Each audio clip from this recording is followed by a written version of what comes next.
Hi, this is Franz Cantor, cartoonist, illustrator, and toon talker, and I'm here with Jim Bridges, and I'm president of the Australian Cartoon Museum.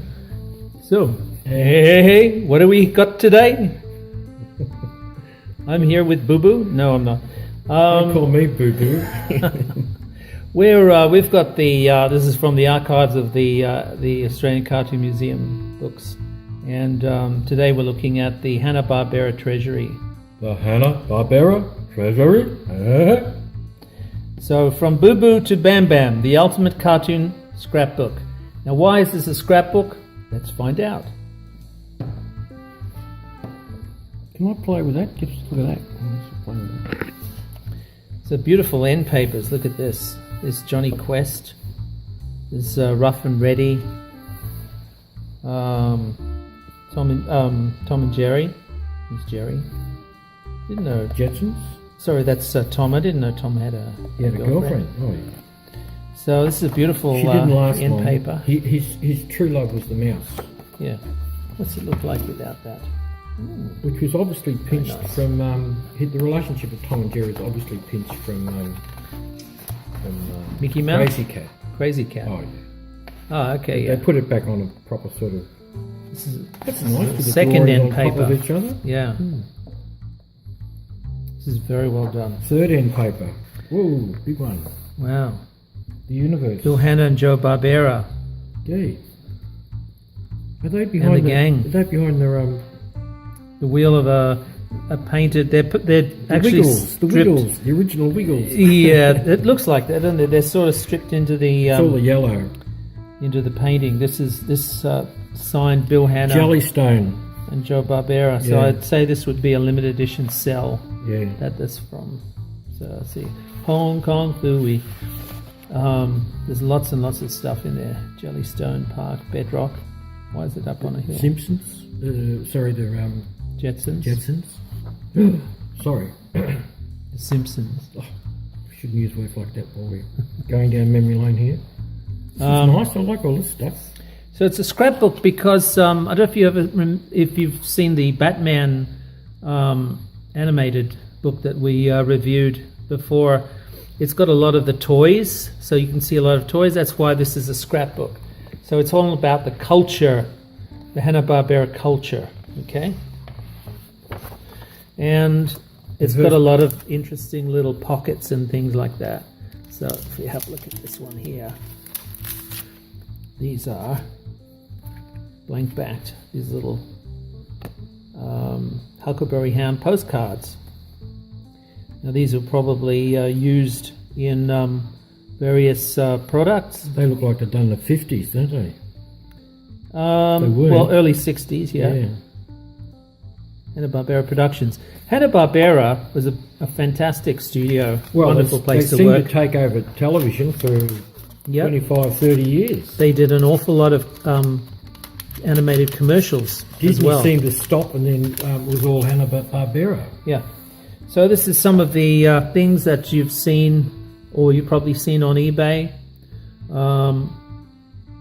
They had a long relationship with Kellogg's, of course. And toys, little toys, Gold Key comics, you name it. They had a relationship with everyone. That's the way that a studio would pay its bills, even though they got, at the time, a very good budget for shows like the Flintstones and Johnny Quest. They always needed, you always need more. So do you reckon in 100 years' time their legacy will still be as strong as it is today? Yeah. And why? Because they're fun. They're fun. Look, a blue dog. A blue dog. Come on, really? A blue dog. And with a southern drawl accent, with a little, he had he's got a pith helmet there, but he had all these little hats that he jobs, was, it was the Huckleberry Hound cartoon show. Huckleberry Hound! Yes, but cartoon. He wasn't the star. It was his show. No, he was the star. Yeah, but he was show. He was the, what do they call it? A titular head of the show. Titular head. Cartoons have titular heads, don't yeah. they? And there they are, the two boys, yeah.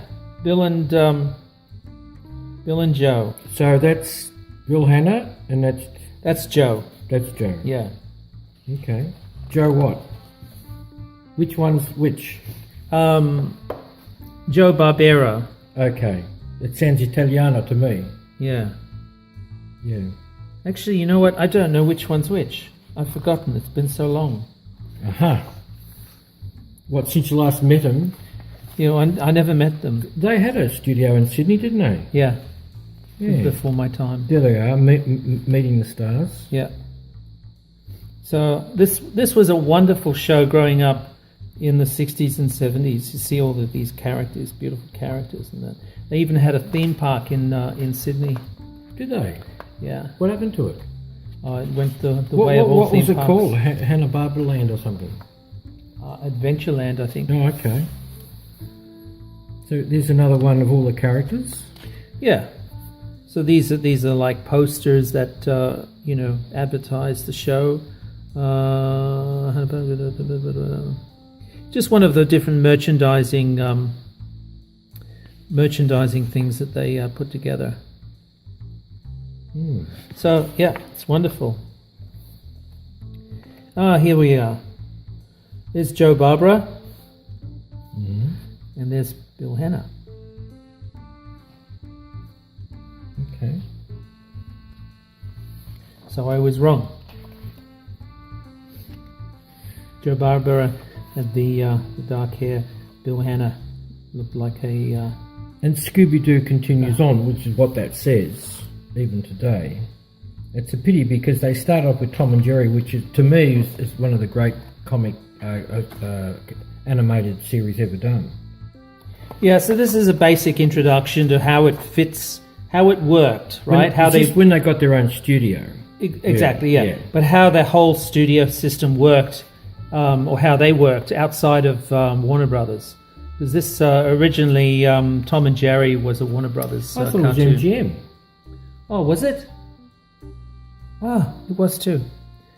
But yeah. So so anyway, this is just a way of setting up a studio. These are some of the boards. Yeah, lovely little. This looks like these look like commercial boards. Yeah, they are, I'd say. For a commercial. And so you can hear the soundtrack already just looking at the drawing, can't you? You can hear them go, put the brakes on. The big breakthrough with studio work was the fact that they used multiple layers of cells.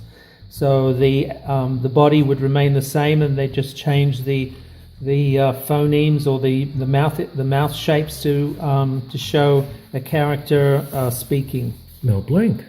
Yeah. The great Mel Blanc. Yeah.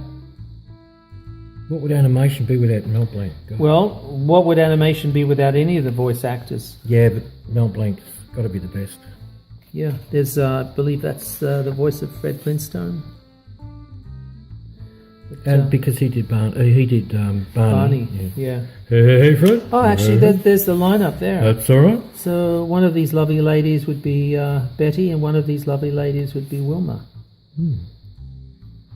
Hey. And there's a guy that worked on, did he do the voice? Top Cat. For Top Cat and probably Benny the Bull, maybe that's why he's standing there. And there's the actor who did the voice acting for Yogi.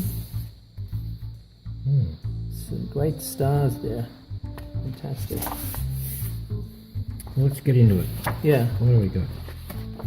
So it's Tom a little and bit of Jerry. a background of each Yes, show, a little bit of background of the setting up of the studio, a little bit of background of Different each style show, of starting drawing out, of course. completely. You can tell. Well, this is full animation Yeah. rather than partial animation, which Yeah. the Flintstones pioneered. Lots of squash. With the Hanna-Barbera studio proper, used different layers so that they wouldn't have to redraw the whole figure. But this was Tom and Jerry. Obviously, was a classical style of animation, so they had to redraw the whole figure. Yeah. Look at Butch Bulldog. Yeah. Beautiful So a lot of round lines and round shapes, which was popular at the time. Typical of non-layered animation is the fact that there are no join marks anywhere. So you'd have to basically draw a lot of the figure every time you wanted the the action to happen. There was a lot more squash and stretch as well in the characters. Rough and Ready, very early TV. Yeah. Here comes Rough and Ready, they're tough and steady, always on the go. Yeah. So they had what they called limited animation, where only part of a character's body might move while the rest remained static. Actually added to the simple charm of Rough and Ready. So what is the reason that this works so well? Hanna-Barbera works so well in limited animation. Why? And I'll tell you why. It's a very simple thing. The characters were undeniably beautifully designed. So all of the characters had this intrinsic perfection about them. They were balanced, they were thick, they had thick and thin lines, they had appeal, they were inventive in the fact that this is a dog, this is a cat. They had a certain amount of invention, i.e. they were different to what you'd seen before. So different dog, different cat, different to Tom and Jerry, different, okay? So this is more roundish, this is like Terry Toons and Disney and, Pluto, etc. This is new. He looks like he's starting to evolve into Fred, doesn't he? Yeah, well, they're very much interested in shape because the characters had to be identifiable not just in size but also in silhouette. So we're talking 60s here. This is early 60s. Yeah. Late 50s, early 60s. You'd have to read the actual show when it was actually commissioned and things like that, but it would definitely be late 50s, early 60s. Well, it was early TV in Australia. And this is, they put things in this, again, with the idea of with the idea of a scrapbook collection. You've got all of these interesting little things that give you an indication of how it was put together. So this is kind of a mock cell. Yeah. Doesn't really work, does it? It's too small. Let's get some tension going here. Okay. Yeah, so just to give you an idea, a little tease as to the fun that Hanna-Barbera was all about. Because Hanna-Barbera was all about fun.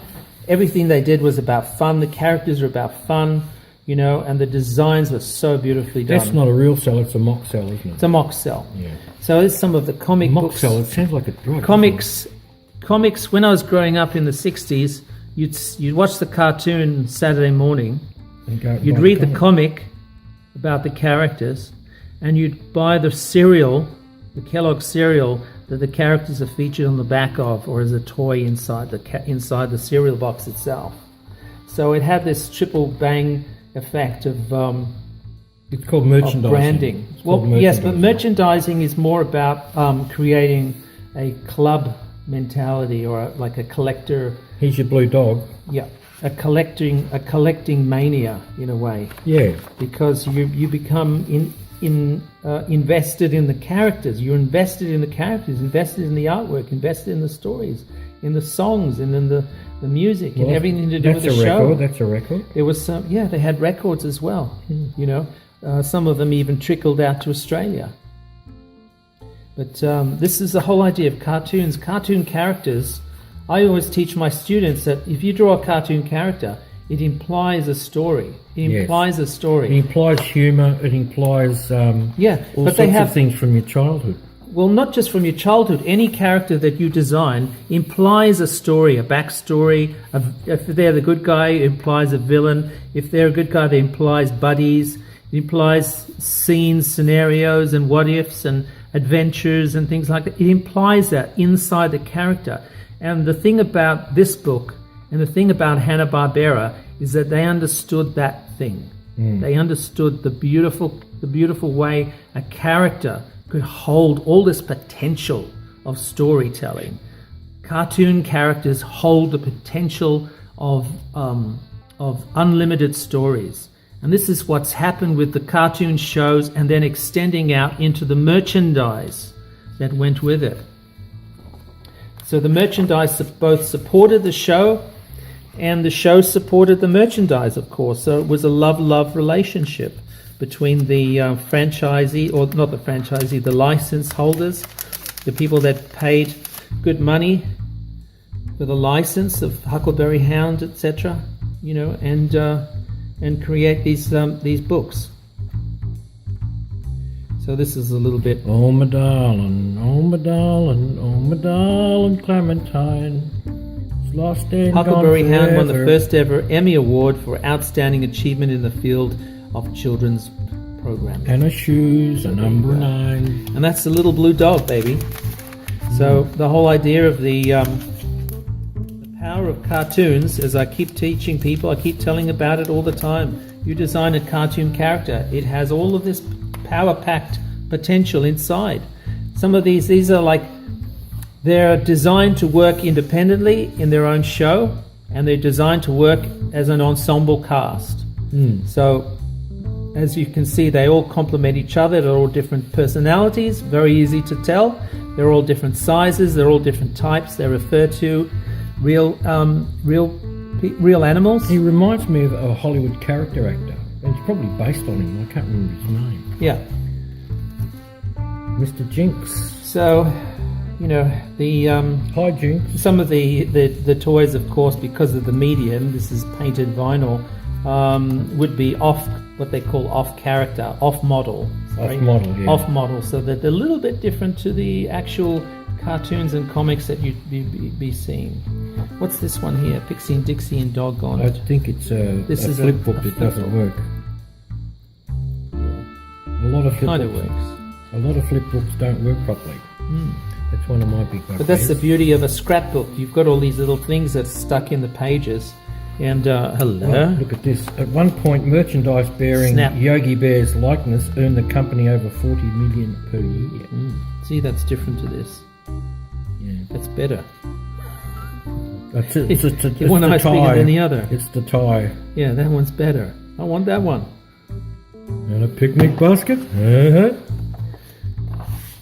Early Yogi Bear. These are early Yogi Bears. You can see the full range of styles that they've tried to experiment with. And then they went with this beautiful, balanced, wacky style of Yogi. And he's got the little part, the hat, the signature hat, and the tie with a collar. And the reason, of course, why would you have a naked bear except for a tie and a collar? Well, that join mark between the neck, between the head and the body. Change the head. Yeah, you just change the head. And even with the mouth, you've got this fleshy coloured part here, which you can just animate this. Yeah. And then just do the eye blinks. These So are it's too very cute, aren't easy they? They're just too in cute. production. Too cute. Yeah. Sort of Disney. They kind of look Disney a bit cute. like Disney cute. another character. It was a honey bear. It Yeah. was put out by a different studio. Ooh.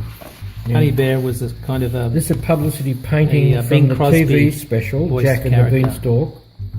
Yeah. But these weren't, Yogi and Boo Boo weren't in it. But isn't that very Disney from the Disney version? In what is it? Fee, fi, fo, fum, fee, fi, fo, fum. Yeah. Fifi, I don't know no Fifi. It's a beautiful idea. The Now, colouring book. Oh, and someone coloured it in. Who's SM. I don't know. him? You didn't do that. No. Under a pseudonym. So Now look, Yogi visits the UN. it's to give you an idea of how they merchandise it. the Yogi different- visits the UN. That's a big deal. Yeah, Dell. So, Dell and Gold why did Key they have had to their go to the UN? licenses. Did the UN want to get kids involved or something? So they Well, in the Paid- 60s, the paid them- UN was a big deal for kids. A lot Was of it? movies and a lot of movies and TV shows featured the UN building a lot. North by Northwest. That's the only one I know. Yeah, was a lot of others. Yeah, and here's the strip, the daily strip. Like Punchos, punching bag, I used to collect. Yeah. These. Yogi strip. Did you? Yeah. These are great. They're all on model, every single one. Well, they have to be, yeah. Beautifully drawn. Yes, Sheriff's Ranger Smith. Quick draw McGraw. Yeah, I'll do the singing around here. yeah. He had a great. I preferred theme that song. show. And he had a alter ego, which is sort of like a Zorro type of character, called El Kabong. El Kabong! I'll do the kabonging around here. You know, We just saw that card before. delving into 50s modern style. Yeah, we saw that card before. Yeah. The characters work And what so was this guy's beautifully, name? so well. That's Baba Louie. Yeah, Bubba Louie. Yeah. All right. How you doing, Bubba Louie? Saturday. So, these are great. Look at these are character designs for the animators, little turnarounds and expressions and things to keep the character on model. There he is, El Kabong. There's El Kabong. Yeah.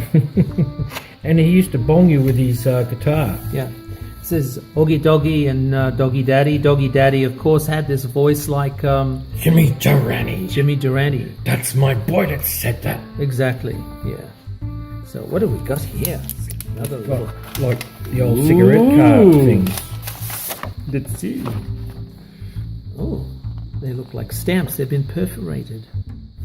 They're old. You can actually tear You can actually tear these out and put them on your school books.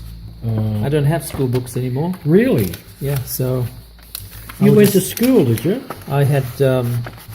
I never put stickers of Hanna Barbera on my school books. I did my own kept them. drawings. Disney. I did Disney. Yeah, I did my own drawings. This is terrific. Snagglepuss. Snagglepuss was a fantastic character. Originally he wasn't pink. Originally, when he first appeared, he was a mountain lion color. Yeah. I don't know if you can see that there, which is a normal light So brown. what? Cashing in on the Pink Panther. Exactly, yeah. They made him pink because the Pink Panther worked so beautifully. Yeah. Well, So- Look at this. They did a version. It wasn't a version of the Pink Panther. It was Snagglepuss. Well, Snagglepuss had a whole character. He was theatrical. But they saw it work. They saw the cat work, the panther or the mountain lion or whatever, the Pink Panther. The panther, sorry. What's a stupid thing to say, mountain lion? He's a panther. They saw it work so well in pink that they said pink, so that way the character will stand out from all of the other characters. Girls would like him. He was terrific because So, he had all these the same rule applied to... He had theatrical expressions. Yeah, so the same rule applied of colour design with a character, the same rule applied to Huckleberry Hound. Blue dog, pink Snagglepuss. Mountain lion. Yeah. And when he would Fibber leave, fox. he'd There's a say, beautiful fox. exit, stage left. Yeah. So it was a very dynamic character. This is some of his early WC character design. See how W loose they are? Field sort of voice, wasn't it? I'm not little sure. bit. I'm not that No, familiar not with completely. WC Fields. Really? God, what school did you go to? Yeah. My boy, two things in life, children, Yeah. yes, and dogs. I only know that trope of I never drink water because fish pee in it. So here's another. While he's tearing this out, I'll just play with this. All right? Here's another cell. This time That's is the of back. the There's the inimitable, back. There's the side. the immortal Flintstones. The Flintstones was one of my all-time favorites. I loved all those gags. The gags were Like, very popular. He'd be shaving with a shell. And in there he'd capture bees and put it in the shell. There's a bee inside the shell. So it's an electric razor. Yeah. Not only is it a razor, but it's an electric razor. So they had things like... electric eels and things. yeah, like over here, you can get some over here, some of the inventions here. Yeah. This is a lawnmower. Yeah. This is a rake. Oh, it's so clever. Using the fingers. And then it would cut to the actual animal and it'd say, it's a living. Yeah, exactly. So it was very adult humor, adult-styled humor. So it was for the family. In families would watch it at 6 o'clock. And it was based an on... evening. The Honeymooners. That's right. Yeah. So they were merchandised mercilessly. Their child beautiful- Pebbles was huge. Yeah, candy. They had their own cereal at one stage. What else? They had records. What was his dog called? They had Dino. Dino. They had As movies. in dinosaur. Yeah. Although he was more of a when he first was introduced in season 1, he was speaking. I can't remember what sort and of he had different colours too. Snuffleupagus, or not a Snuffleupagus. That's Sesame Street. Yeah. He had some dinosaur name. That was, I think then they called him Dino. Although in those days, So the merchandising of the Flintstones Flintstones was wonderful. But you haven't got those. Yeah, Oh, the Flintstones at the New York World's Fair. yeah. That's sort of funny because Well, that's the actual 1965 official souvenir. How Yeah. do you know? but I mean, this is before the There's a video. There's a cartoon of this. Yeah, these are fantastic. The gum.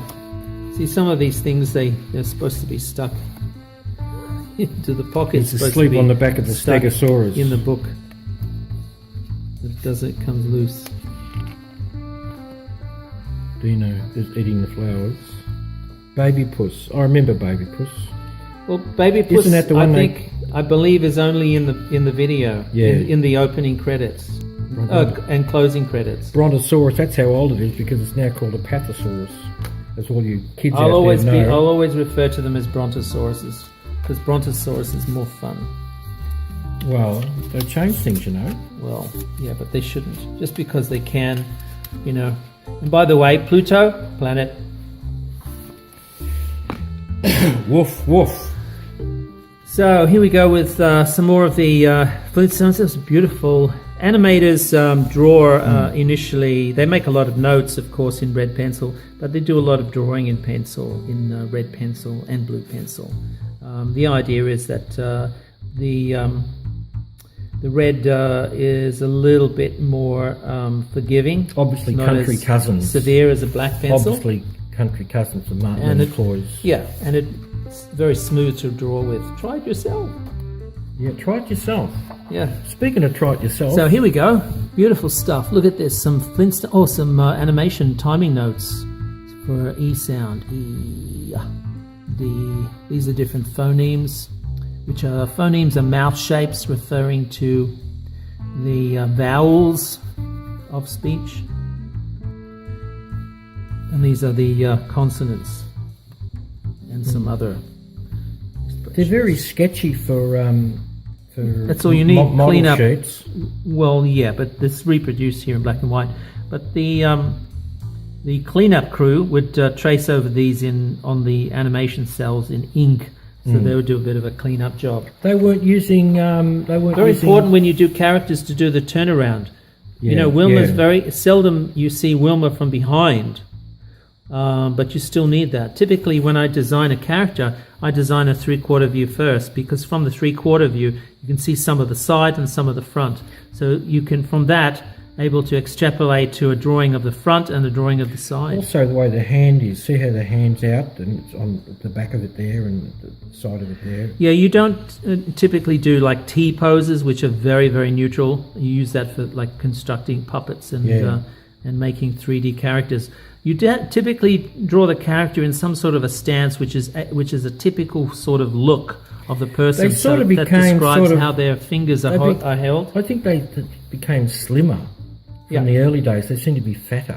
There's also another stumpier. sheet for junior animators on how to construct the head. So everything, as you can see, you can basically see these circles underneath the heads. That's the starting point for all drawing of characters. Doesn't matter whether it's realistic or And cartoon. Fred Flintstone was huge because it went through. I mean, the Flintstones went through stage shows and songs and everything. Yeah. And of course, John Goodman was put on this planet just to play him in the movie. Yeah. I never saw the movie. Well, he's the best thing in the movie. Someone asked me once to work on the second movie, and I didn't care for drawing rocks. What is this? Oh, you can draw yourself. No. Is that what this is? 7 steps how to build your dream house. Well, this is up to date, isn't it? I don't know what... Iwao Takamoto. Illustrated by Iwao Takamoto. Iwao Takamoto must have been the Flintstones designer. A Japanese-American animated television producer and film director, most recognized for production and character designs for Scooby-Doo. So, very interesting. Iwao Takamoto did Scooby-Doo design, so it's like the later Hanna Barbera. And, of course, the backgrounds, a lot of the backgrounds for the Flintstones, I believe, and Yogi Bear, and that were done by a guy called Art Tozzi, and he pioneered this technique of using the sea sponge and use of acrylic. Yes. So the sea sponge would dab texture and give it a rocky sort of texture. He'd also use crayons and anything else he could find to give texture. Now, Top Cat was basically Sergeant Bilko. Yep. Did they have the same people doing voices, or they just? Well, really? I'm not sure, to be honest with you. I can't remember whether Benny the Ball. He's the leader of the gang. Whether he's the guy from the little guy from Top Cat from Bilko. Yeah. But Top Cat was another big show for Hanna Barbera. Actually, I think adults like Top Cat more than and a the beautiful kids jazz score underneath too. Yeah. That's the other thing with the Flintstones. All of the Hanna Barbera shows, but particularly Flintstones, Top Cat, and the Jetsons had this beautiful underscore. Except for the Jetsons, I think that all of Jetsons had this incredible futuristic. Yeah, but except for the Jetsons, I think that all Hanna Barbera stuff was based on previous hits, shows, on different shows that were popular. They just changed things around. Yeah. Well, yeah. I mean, that would be the subject of irate phone calls and things like that, probably. You know. I'd love to have that. That's great. Yeah. Rosie the robot. Yeah, there's Astro. Like just a nail going through there. Yeah. Well, that's the antennas. Yeah, I know, but they just look like they're made of nails. So if you haven't seen any of the Jetsons shows, you should really YouTube them. You can enjoy it, but have a listen to the sounds, because they were really amazing, these futuristic sounds. Speed limit 500 mile per hour. You pulled over by a speed cop. Yeah, who's a robot. So a lot of references to futuristic googie designs with the buildings and the shapes, these spacey fins and these sort of things, these sort of shapes. 50s modern, a lot of reflection of 50s modern style. Yeah, two-headed. Yeah. Oh, look different. Yeah. Yes. Not quite worked into the... Of course, everybody wanted a boss like George's boss. Yeah. Spacely Sprockets. They all wanted a lovely boss like that little guy that would yell at you, "Jetson, you're fired!" Oh, I'm missing. These are lovely. Hey, what's happening here? I'm missing a free thing. It's a free, was it? Free gift inside. Okay. Excuse my Hellboy watch. Really? That wasn't free? No. So, oh, wow. These are storyboards. Oh, my God. What do they refer to? These are... Okay, so these numbers are the numbers of frames in the story. There's a layout. Sometimes they do some color indication of what should be colored in the show, if they could think of it at the time. Bung a few dots to make the face. This is these are like in film. These are like shot boards. In animation, of course, there's far more frames involved in doing animation, even in limited animation like Hanna Barbera. But there's far more frames involved than in film, because you have to show all these takes and double takes and different reaction shots. So, yeah, just have a look at that reaction shot there, right? XBG5. Yeah. That refers to some effect. So some library of effects that they have. And you can see where he's drawn in here. See, in blue. That's how big George would be in that shot. In the thing, yeah. This looks to me like it's a later George Jetson. Keep buttons in the same position as layout. Yeah, because the layout would go to a lot of different people. The layout would go to the animators. And also, if you're watching something and suddenly the background changes, that's bad. You can't reanimate, you can't redraw. You could, but it's very costly to redraw positions. So everybody has to, even the layouts themselves had holes punched for registration. And if you're the background painter, you've got to be very cognizant of where those elements are from the layout, because a lot of people are using the layouts That's wrong. I know it's wrong. It makes it hard for left-handers like me to sort of... The only thing bad about this book is the way that they put these little inserts together. It could have been done a little bit better. Yes, well... Let's go. I love seeing the dots, don't you? You like the dots? I love the dots. I love blow-ups. I like the misregistration of the dots. I love that too, yes. So here we go. Whitman Publishing Company, a colouring book. There's a gold key, Jetsons. Friction Drive.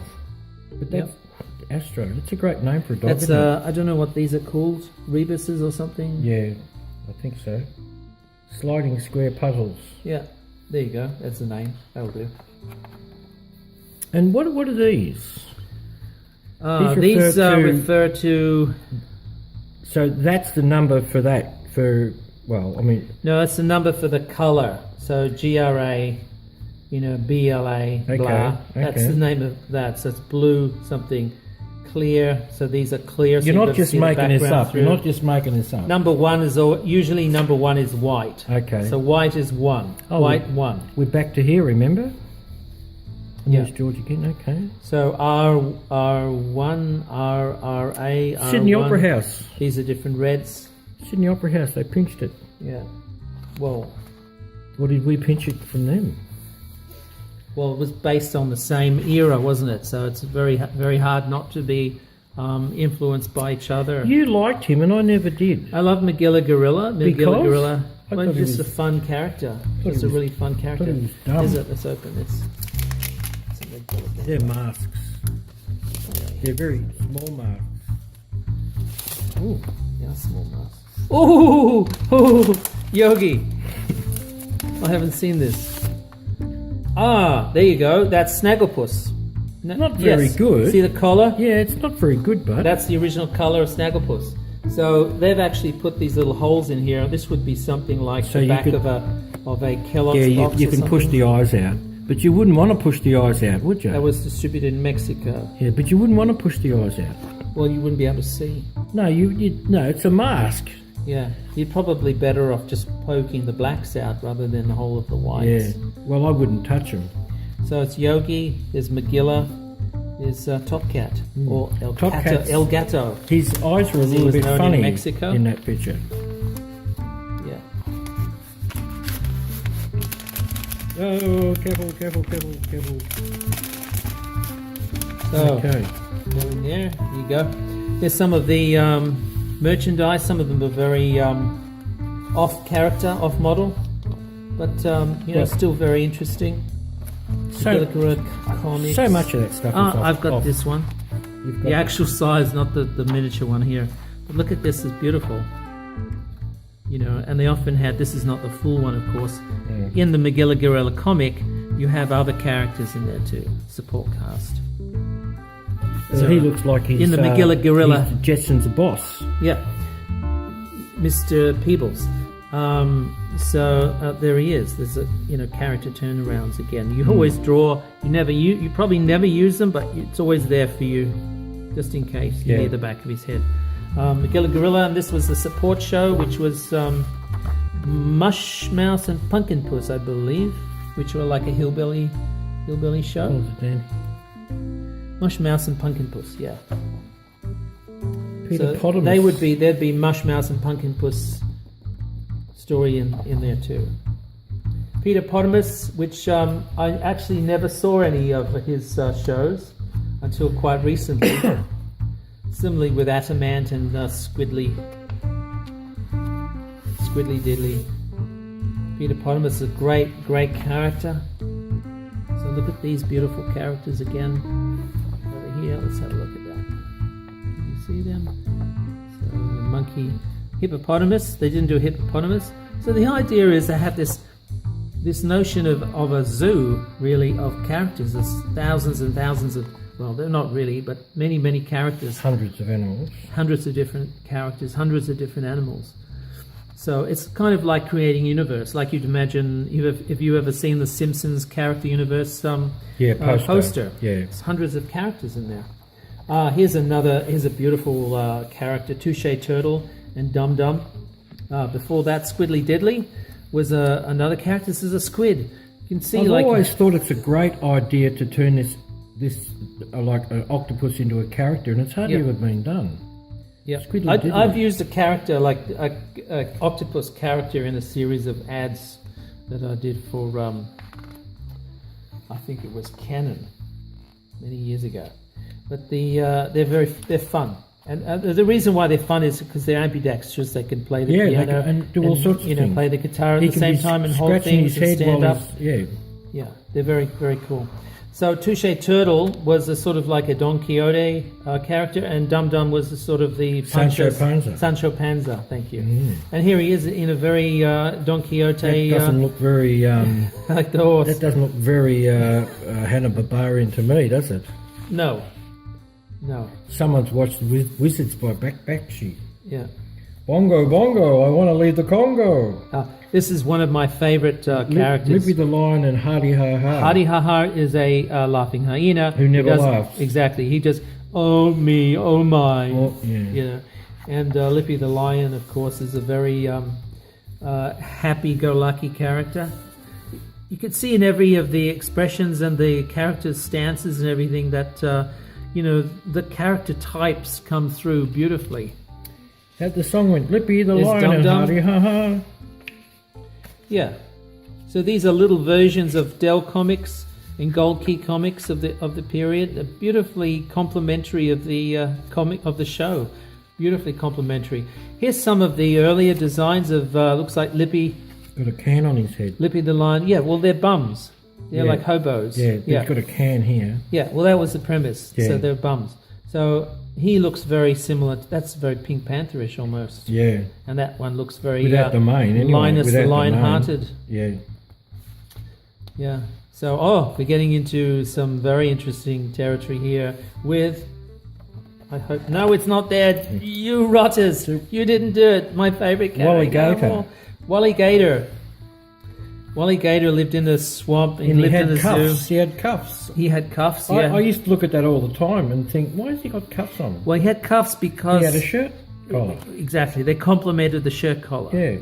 So he didn't have a tie. I think he had just had the hat. He had the Yogi Bear hat. Yeah. And he had the collar, no tie. Yeah. But he had cuffs, and the cuffs had little buttons. So he pinched. They're just little he pinched characters, Yogi's little- hat from the wardrobe department, did he? Yeah.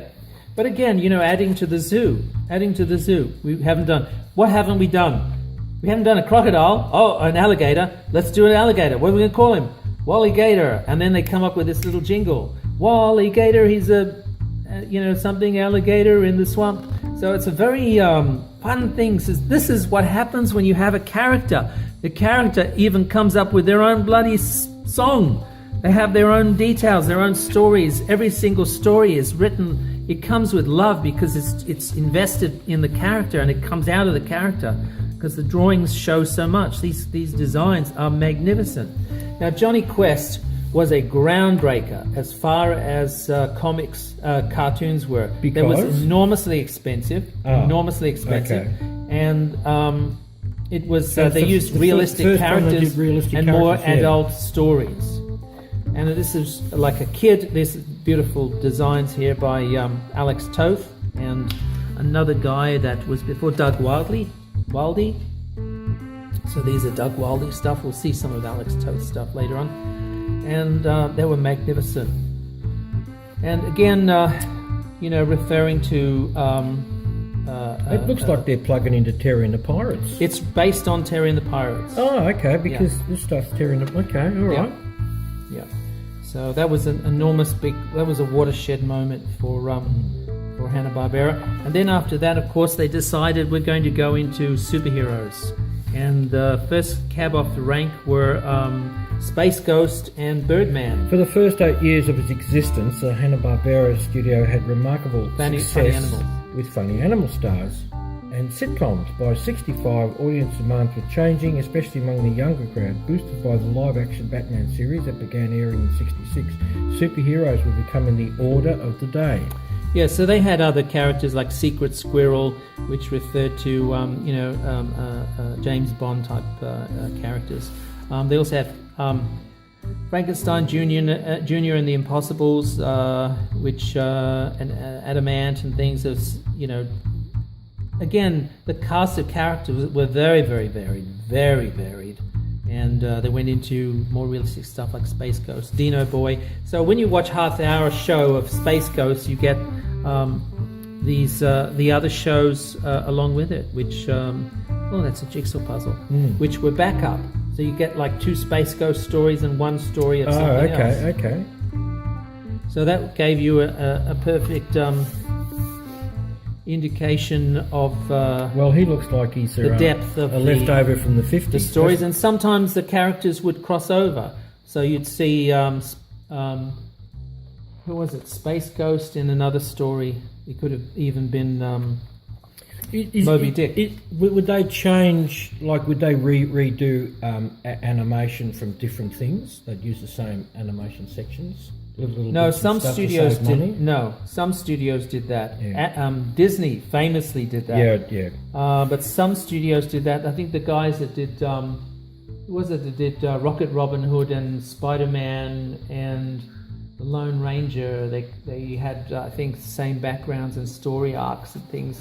So they shared the same thing, reproduced it twice or 3 times. Well, the idea of Adam Ant to me is just screams 50s, but this is this moving is on. Yeah. Well, he was a big title. 73. Yeah. It's a Secret Morocco Squirrel. Mole. Morocco Mole. Well, this is Morocco Mole had a sort of a and look, this is Peter Lorre voice, squiddly diddly. Yeah, and they're mixing it over. And Morocco Mole had this the glasses and the fez. Yeah. There's a Secret Squirrel, which is a great character. He had all these things under his hat and his coats and things. You ever see the Adult Swim cartoon of it's a Bond thing. Harvey Birdman, attorney at law? There's a very funny story about what happens with Secret Squirrel as he keeps flashing, opening his coat in public. Of course, he's naked underneath except for the gadgets. But he's a squirrel. It's meant to be naked. Yeah. These are some of the storyboards. You can see with the storyboards, they doubled up with these. These were beautiful. When they're done properly by animators, they actually double up as layouts. So you can virtually blow this up and use that as a layout and just do cleanup.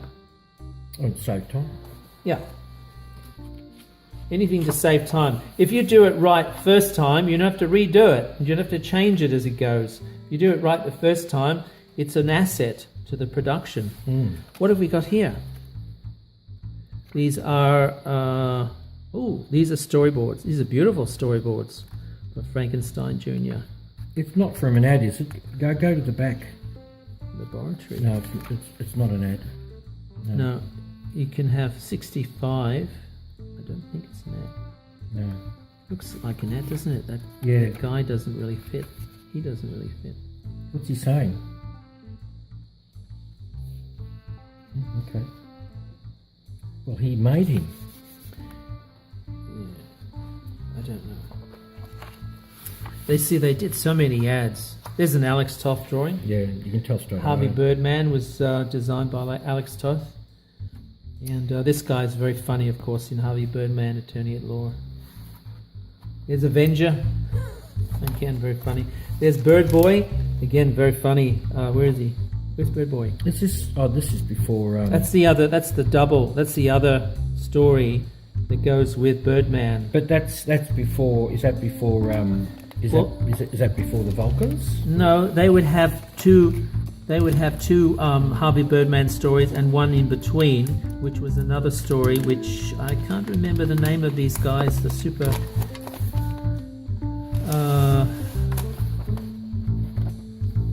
Can't remember the name. Oh, that's nice. These are beautiful drawings. Look at that. See, they've punched them as well. Tiny little animation hole punches. There's no pegboard like that. No, they've got. I know it's too small, but I mean they've gone to a lot of trouble. Yeah. Look at some of these drawings. Harvey Birdman. So if you remember all of these, if you were a big fan of Adult Swim, where they played this show, Harvey Birdman, attorney at law, you'll get a good smile out of all of these characters, I'm sure. The same way that they played up with C-Lab 2021.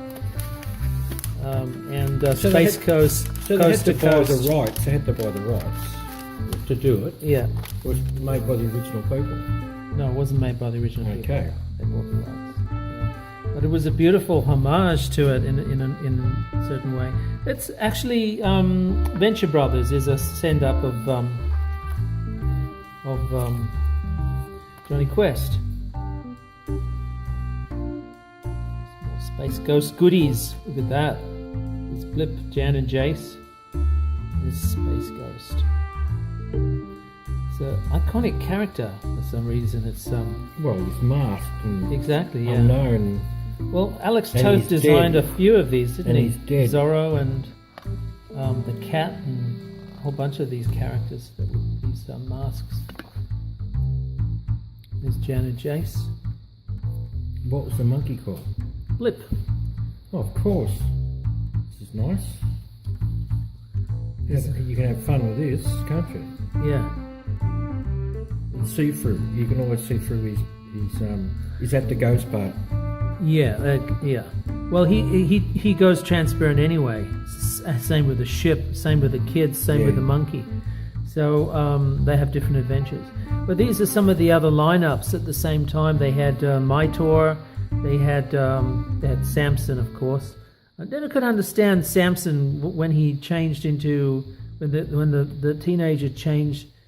He had a dog, and he traveled around the countryside on a little moped, and the dog, he'd change into Samson.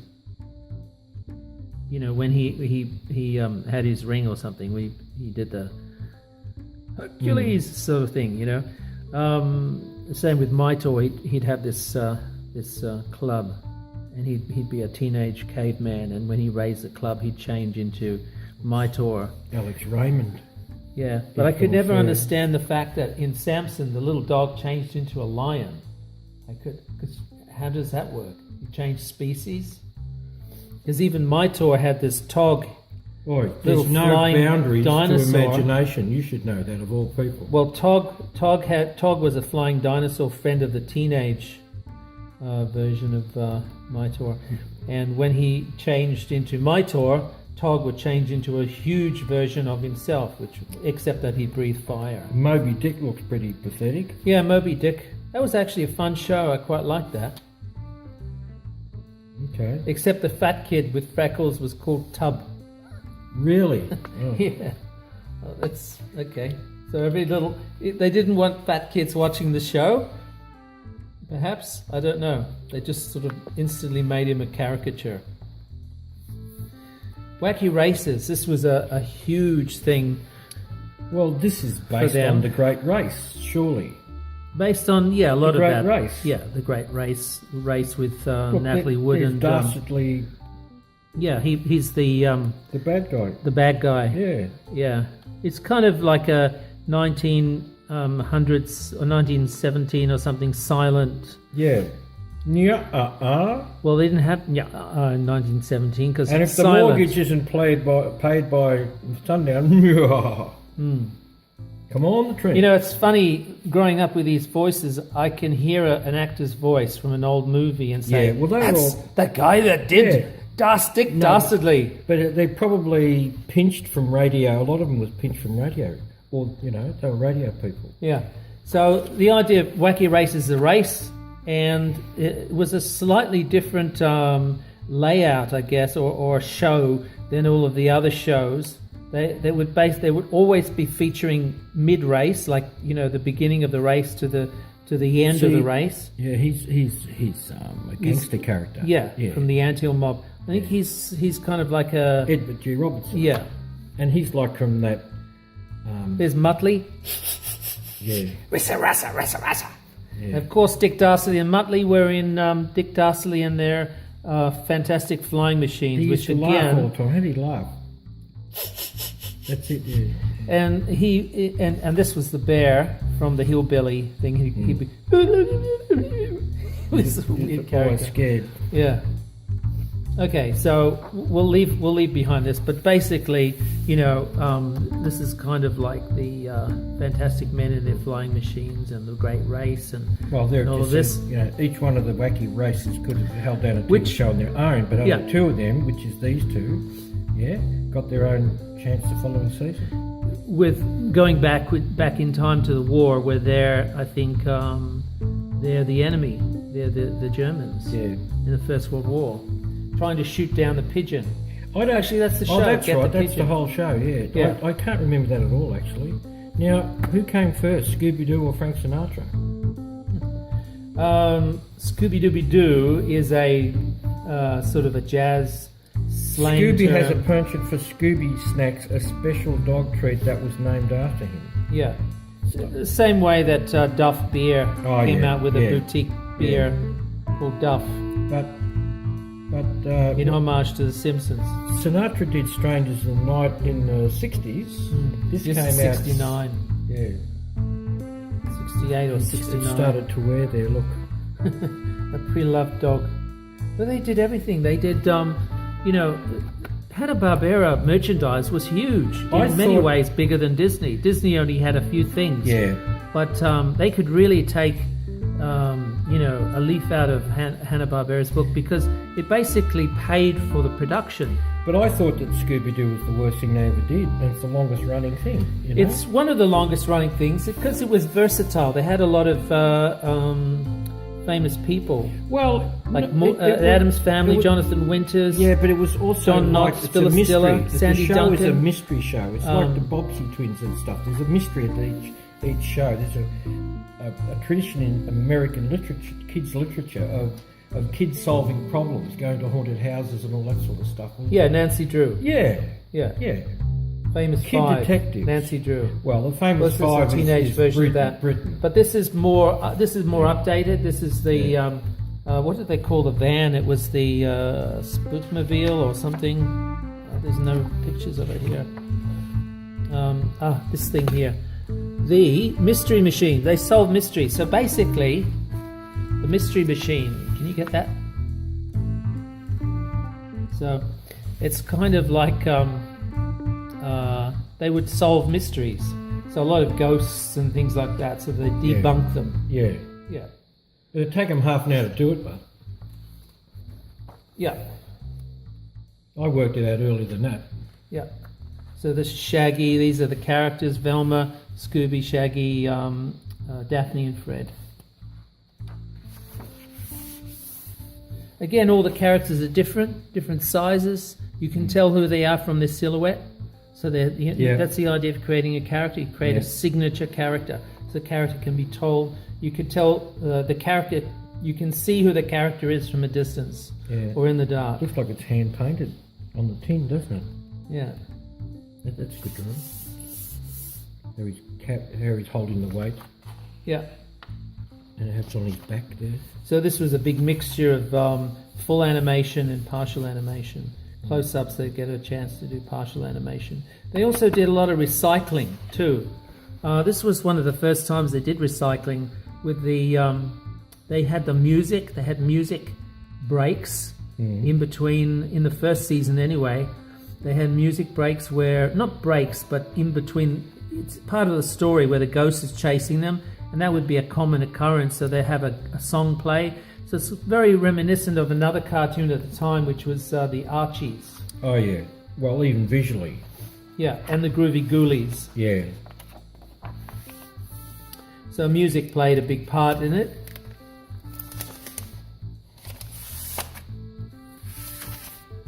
These are some of the characters they have. So, again, not as scary as the baddies from...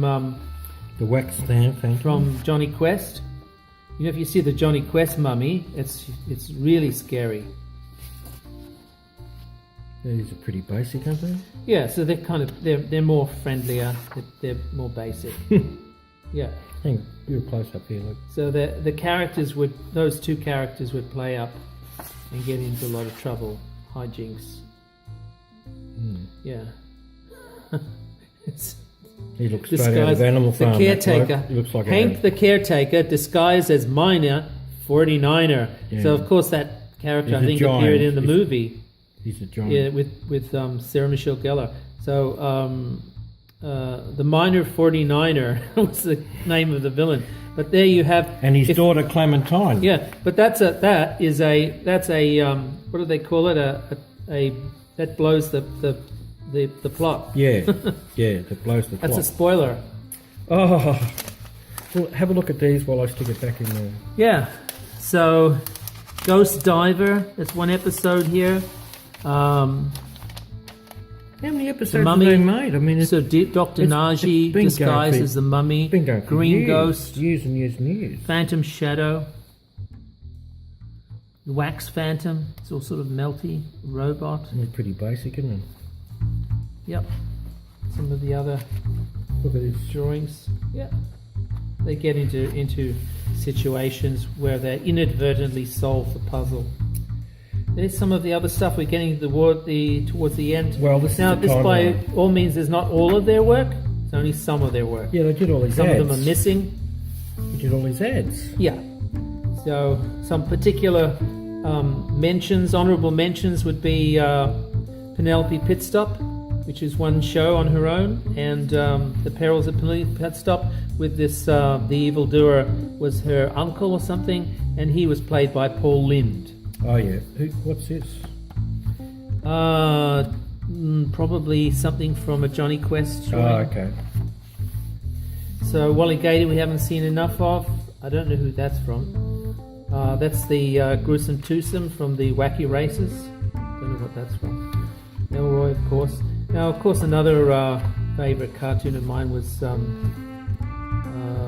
and Costello. That's not mentioned here. And there's a lot of things like The Impossibles, which are not mentioned here. And of course, you know, one of my all-time favourites, I Hate These Mises to Pieces, which is not mentioned here, Mr. Jinx. Oh, we saw him before. Pixie and Dixie. We saw Pixie and Dixie before. Did we? Yeah. I don't think so. We did. I don't think so. We did. Oh, there they are, Pixie, Dixie and Jinx. Yeah. But that was on the Huckleberry Hound Show. Yeah.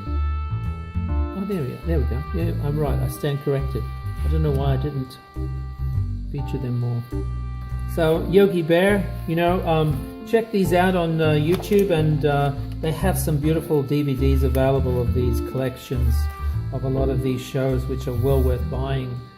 We may feature them in the future, but they're also part of the library. Jerry Beck did the book. Yep. He's got 10 books on animation in the cinema, including Looney Tunes, The Ultimate Visual Guide, and the 50's Greatest Cartoons. Okay, all right. Well, there's the back page. This is a great book. It's for collectors. It's not Let's finish off with a bang. Huh? Yeah. Okay. So it's definitely not a complete Hanna Barbera piece, but a book about the complete episodes of Hanna Barbera. It's not. But it is the Treasury, which means that it's got free gifts. Yay! From Boo Boo to Bam Bam. Yeah, lots of little free things inside. No, they're not really inside. And I just like to tease you with them. He didn't come with it. There's Dino. There's Yogi. This is Franz Cantor and Yogi Bear. Jim Bridges saying, catch you next time. Bye.